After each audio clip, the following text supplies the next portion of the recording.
हाँ जी सर, क्या नाम है आपका?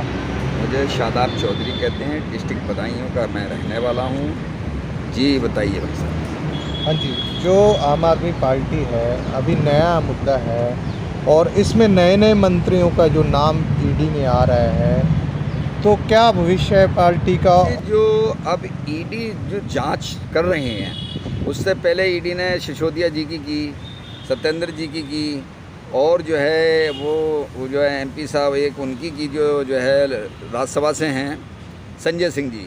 अब वो आके जो है वो हमारे केजरीवाल जी का ही मतलब जो है मतलब जांच हो रही बार बार। अब उसका जवाब ना देने का नतीजा कोर्ट ने संबंध भेजा। कोर्ट का जो है वो इन्होंने आदेश नहीं माना, जिससे कि इनको और लंबी परेशानी में मतलब आना पड़ा ये। अब रहा सवाल ये, सामने वाला एक आदमी कह रहा है कि भाई इन्होंने मतलब मुझसे जो है शराब घोटाले में इस तरह की स्थिति आई है निकल के, तो वो सामने वाला जब कह रहा है तो उसका क्या कह सकते हो भाई। वो जितने भी अधिकारी हैं वो तो उसी हिसाब से लिखेंगे ना, कि जैसे जैसे मतलब सामने वाला बता दे जाए जो होगा। इसलिए जो है बहरहाल ये चीज़ जो आई है, इतना बड़ा वो मुद्दा नहीं था, चाहे वो बेशक सच्चाई था, जिससे मान के चलो कि उनको ये जेल भेजने का मामला था, इनको पहले भेज देते या कुछ दिन के बाद भेज देते। चुनाव का टाइम है, बेशक हम पार्टी में अपनी बनाएं, दूसरों के उससे रहें या किसी के साथ में रहें या एक सामाजिक तौर पे, तो इतने बड़े सीएमओ के लिए मामले आए तो वो हमारे हिसाब से तो वो ठीक नहीं है, मैं आपको बताऊं।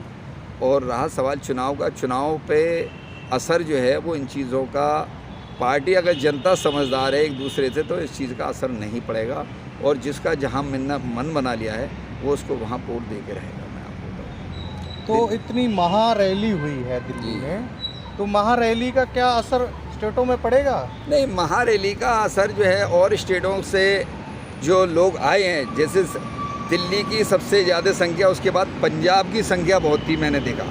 पंजाब से इतना मतलब जो लोग आए हुए थे, चाहे वहाँ सरकार की खुद मौजूदा आम आदमी पार्टी की सरकार है इस वजह से आए, या उनको खुद को दिलचस्पी है जनता को क्योंकि भाई जो है इसलिए आए हो। तो वहाँ जो ये गठबंधन ने सिर्फ जो है वो गठबंधन ने केजरीवाल की माफ़कत के लिए ये सारे कुछ किया कि भाई एक सीएम होने के नाते इस तरह से मतलब जो है, जैसे अभी इन्हें सोरेन जी का मामला आ रहा है, गहलोत जी का आ रहा है, और भी जितने लोग हैं इस तरह के, और उससे पहले भी जेल जा चुके हैं।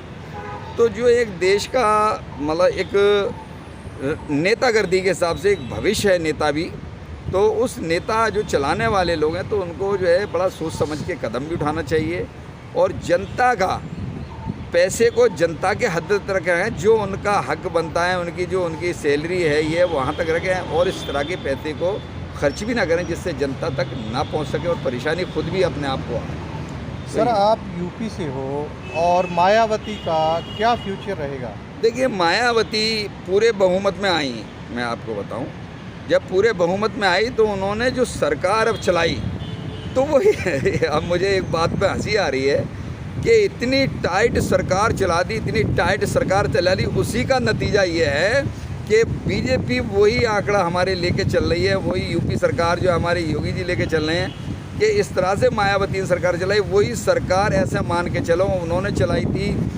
80%, इन्होंने उसमें 15% मिला के 95% और उसको सख्त कर दिया गया। और जितने भी ये जो मतलब माफिया लोग हैं और लोग हैं और जो गलत काम करने वाले हैं, उनके खिलाफ ऐसा शिकंजा कस दिया गया जिससे कि आज यूपी के अंदर तो मतलब जो है गलत काम करने वालों की सज़ा बहुत ही ख़तरनाक है, चाहे वो जिस लेवल पे लेके जाओ, मैं उस बारे में नहीं कह सकता ज़्यादा। तो क्या प्रधानमंत्री का चेहरा आप मायावती में देखते हो? नहीं, मायावती का प्रधानमंत्री तो अगर अन्य पार्टियां कोई लेके चलें, खुद अपनी पार्टी से तो आना मेरे हिसाब से मुश्किल बात है। अपनी निजी पार्टी के तौर पे आया, अब एक दूसरे से समर्थन दे देते हैं तो वो बात अलग है, क्योंकि एक चंद्रशेखर जी मात्र एक उसमें भी अपने प्रधानमंत्री बन गए एक ही सीट पे, तो वो बात अलग है। मगर फ़िलहाल के हिसाब से प्रधानमंत्री उनका जो है अपनी पार्टी के हिसाब से बनना, मगर मेरे लिहाज से तो वो तय नहीं है।